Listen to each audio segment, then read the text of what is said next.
profile analysis is a popular self-awareness tool that can be used positively to help you understand yourself and your interactions with others. However, it can also be used negatively to justify bad behavior. I know someone who used his DISC profile results to behave in, let's say, a less than charming way. He knew when he was acting domineering and controlling, and explained that he is a high D in the DISC profile, and I needed to understand that. Alrighty then. Let me back up before I get too far into the story. First, let me explain what the DISC profile analysis tool is. Psychologist William Moulton Marston created the DISC personality profile analysis tool in the 1920s. Marston's work was based on his belief that people's behavior is primarily motivated by emotions. He developed the tool to provide insight into how those emotions can be expressed and managed. Another word for managed is self-regulation. One of the core 5 tenets measuring our emotional intelligence. DISC is still widely used today to understand individual personality types and learn how to interact better with each other. The tool measures 4 main personality traits: dominance, influence, steadiness, and compliance.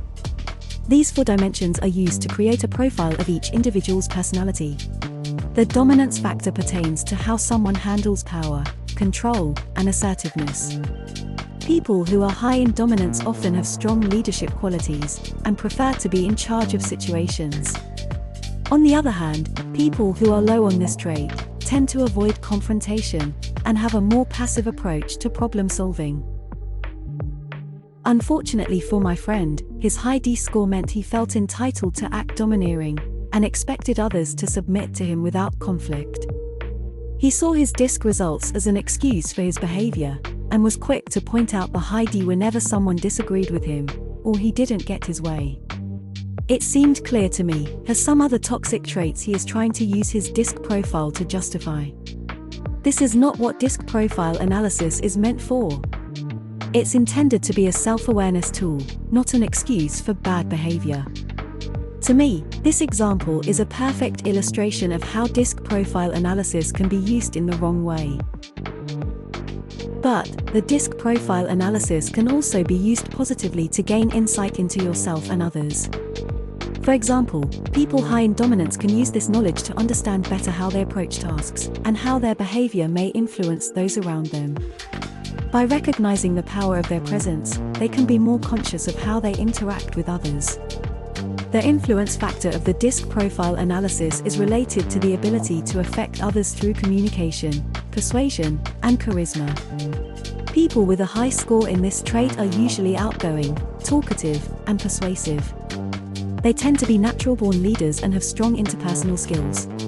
On the other hand, people with low influence scores are often more introverted and prefer to work independently.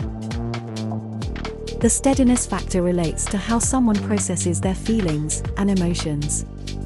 People who are high in steadiness tend to be patient, reliable, and supportive of others. They also tend to take a long-term approach when making decisions. Those with low scores on this trait may be more impulsive and less likely to think through the consequences of their actions. Finally, the compliance factor measures how someone follows the rules and procedures. People who are high in compliance prefer structure, organization, and consistency. They often have a strong sense of discipline and abide by regulations without question. Individuals with lower scores on this trait may be more flexible and willing to take risks. In conclusion, the DISC profile analysis can be an excellent tool for understanding yourself and your interactions with others. However, it is essential to remember that it should not be used as an excuse or justification for bad behavior. By using the profile results in a positive way, you can gain insight into how you can grow and develop emotionally, mentally, and socially. This will lead to better understandings in your relationships. If interested, you can take a free DISC profile assessment by clicking the link below. Thank you for spending your time learning more about the DISC profile assessment. Be sure to check back as we keep creating more articles to help others grow.